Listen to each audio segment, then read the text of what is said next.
નમસ્કાર મિત્રો, એસ્ટ્રોલોજી સ્ટેશનના મારા આજના આ વિડીયોમાં હું એસ્ટ્રોલોજર મેહુલ પટેલ આપ સર્વનું ખૂબ ખૂબ હાર્દિક સ્વાગત કરું છું.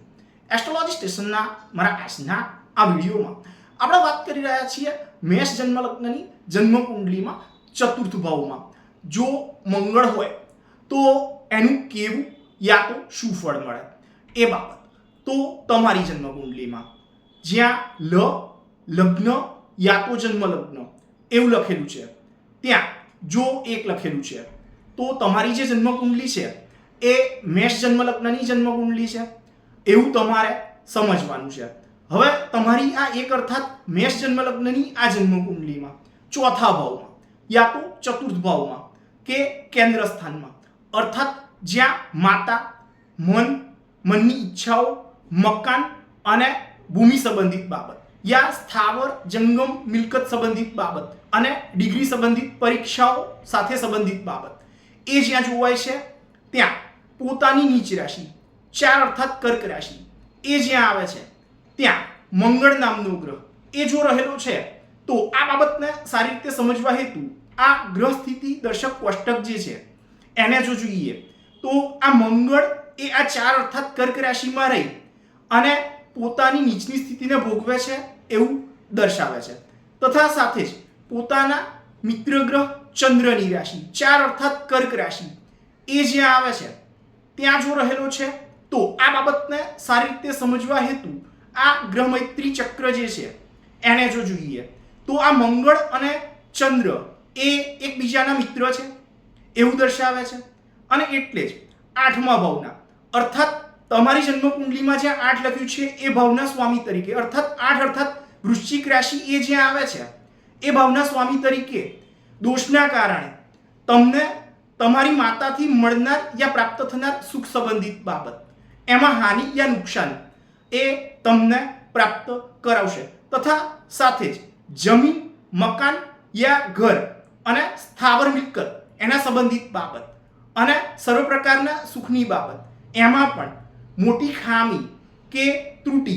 એ તમને તમારા જીવનમાં પ્રાપ્ત કરાવશે. તથા સાથે જ તમારા દેહ શ્રેષ્ઠો સાથે સંબંધિત બાબતની વાત કરીએ તો દેહની સુંદરતા સંબંધિત બાબતમાં પણ તમને નબળાઈ કે ત્રુટિ અથવા ખામી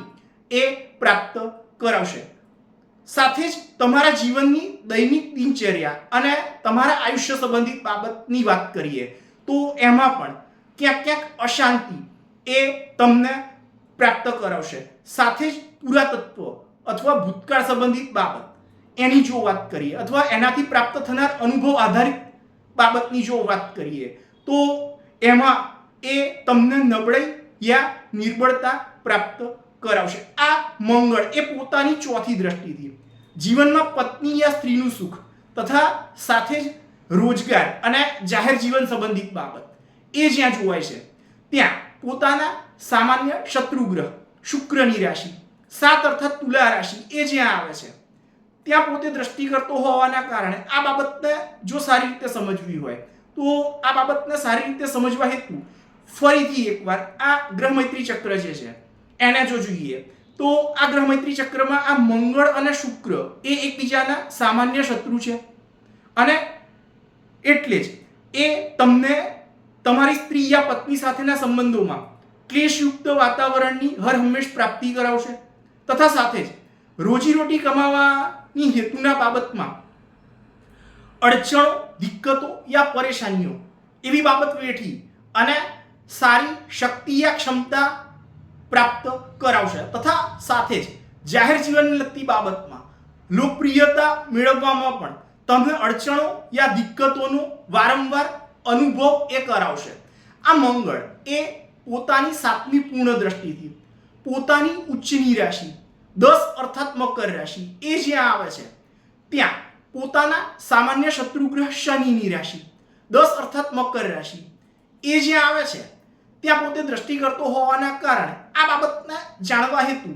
આ ગ્રહ સ્થિતિ દર્શક કોષ્ટક જે છે એને જો જોઈએ તો આ 10 અર્થાત મકર રાશિમાં રહી અને આ મંગળ એ પોતાની ઉચ્ચની સ્થિતિને ભોગવે છે એવું દર્શાવે છે. તથા સાથે જ આ મંગળ અને શનિ એની વચ્ચેના સંબંધને જો જોઈએ તો આ ગ્રહ મૈત્રી ચક્રમાં આ મંગળ અને શનિ એ એકબીજાના સામાન્ય શત્રુ ગ્રહ છે એવું દર્શાવે છે તથા ત્યાં આ મંગળ એ પોતે દ્રષ્ટિ કરતો હોવાના કારણે એ તમને તમારા પિતા સાથેના સંબંધોમાં વિચારભેદ યા વૈમનસ્ય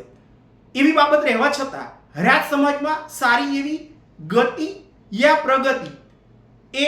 પ્રાપ્ત કરાવશે. આ મંગળ એ પોતાની 8મી દ્રષ્ટિથી 11મા ભાવ યા લાભ સ્થાનને અર્થાત જીવનમાં પ્રાપ્ત થવા સંભવ સર્વ પ્રકારના લાભ સંબંધિત બાબત એ જ્યાં જોવાય છે ત્યાં પોતાના સામાન્ય શત્રુ ગ્રહ શનિની રાશિ 11 અર્થાત કુંભ રાશિ એ જ્યાં આવે છે